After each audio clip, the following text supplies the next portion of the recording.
In preparation for the arrival of the NSX, Acura is sprucing up its lineup. On this edition of Test Drive, the revamped ILX.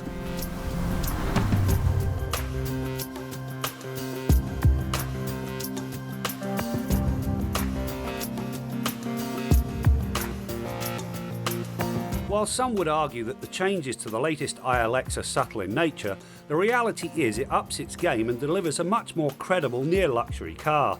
Yes, it's based on the Honda Civic, but as before, that's not such a bad thing, as there is enough difference, especially in A-spec guise. Among other things, it's the body kit and rear spoiler that serve to set it apart. The cabin of this ILX has been generally well conceived, although some of these hard plastics let the side down a little bit. However, the good news, if you like buttons, you will love this car. There's a whole bunch right here, plus there's a touch-sensitive screen. Then you get to the steering wheel. 19 functions alone if you include the paddle shifters.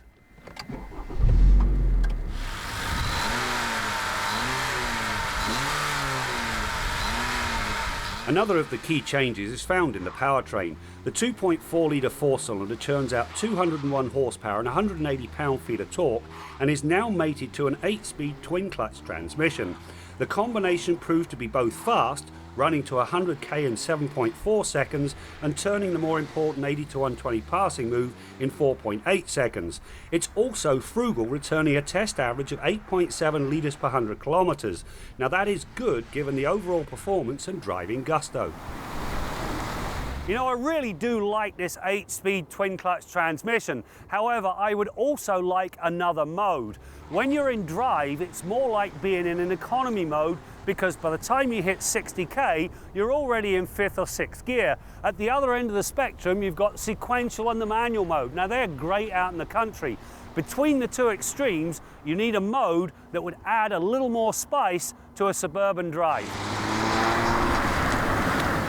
Another upgrade is the fact the ILX A-Spec feels light and alive on its 225/40R18 tyres. The front struts, rear multi-links and adaptive dampers combine to keep things flat and unflustered as the ragged edge approaches. Ditto the steering. It's nicely weighted and turns off centre crisply. On the flip side, the suspension delivers the ride comfort demanded of an entry-level luxury car. It's a well-sorted setup that caters to very divergent needs.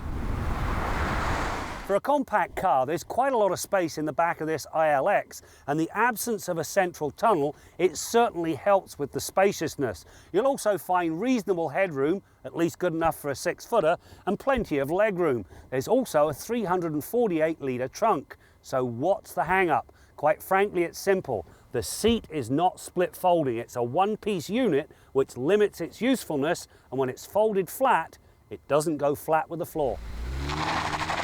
One of the interesting options is lane keep assist. Set the cruise, which not only maintains speeds, it keeps a set distance behind the car ahead, and the ILX looks for the lane markings.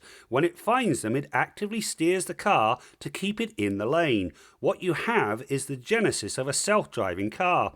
It can accelerate, brake and steer all by its lonesome. For now, if you don't hold the steering wheel for a short period, it gets annoyed and tells the driver to get a grip. But it's well on its way to being fully autonomous.